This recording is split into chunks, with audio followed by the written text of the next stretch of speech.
మొన్న విశాఖపట్నంలో జరిగినటువంటి సంఘటనల మీద మరి విలేకరికి ప్రశ్నించినప్పుడు ఆయన మీద చాలా అనుచితమైన వాక్యాలు చేయటం అందరికీ తెలిసిందే.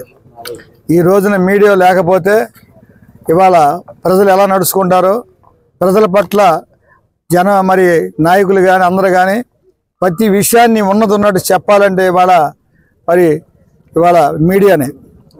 వాళ్ళు వాన అనకుండా ఎండ అనకుండా భార్య బిడ్డలని వదిలి అర్ధరాత్రి అనకుండా ఎక్కడ పడితే అక్కడికి వెళ్ళి ఇక్కడ ఇలా జరుగుతుంది అన్యాయం అని చెప్పమంటే ఈ రోజున మీడియా అంటే భయపడుతున్నారు. మీడియాకి భయపడుతున్నాడు కానీ గన్నుకు భయపడతల మనిషి. ఈ విషయాన్ని సాయిరెడ్డి గారు గుర్తుపెట్టుకోవాలి. ఎందుకంటే ఇవాళ మీడియాని పట్టుకొని నీ ఇష్టానుసారంగా నోరు పెట్టి దగ్గర పెట్టుకుని మాట్లాడాలని ఇష్టానుసారంగా మాట్లాడుతున్నావు. ఇది మంచి పద్ధతి కాదు. ఎందుకంటే ఒక నాయకుడు పోయండి నువ్వు 10 మందికి చెప్పాల్సింది పోయి నీ నోరే అడ్డంగా మాట్లాడుతున్నావంటే ఇది చాలా అన్యాయం.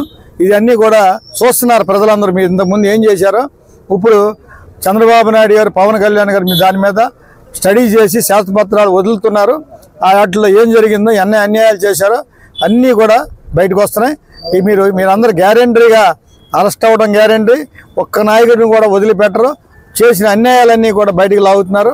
మీరు 5 సంవత్సరాల్లోనే వేల కోట్లు లక్షల కోట్లు ఎలా అప్పులు చేశారో ఆ విషయాలన్నీ కూడా బయటికి తీసుకొస్తున్నారు. ఈ కవర్ చేసుకోవడానికి ఇవన్నీ లాగుతారని చెప్పి భయపెట్టాలని చూస్తున్నారు. ఇవాళ ఎవరు భయపడ్డం. ఎందుకంటే మీరు చేసిన అన్యాయాలు అందరికీ తెలుసు కనుక ఈ విషయాన్ని నువ్వు ఒకసారి ఆలోచించి ఇంకొకసారి ఇలాంటివి జరగకుండా ఒళ్ళు దగ్గర పెట్టుకొని విజయసాయి రెడ్డి గారు మాట్లాడాలని జనసేన కూటమి తరపున మేము ఖండిస్తున్నాం.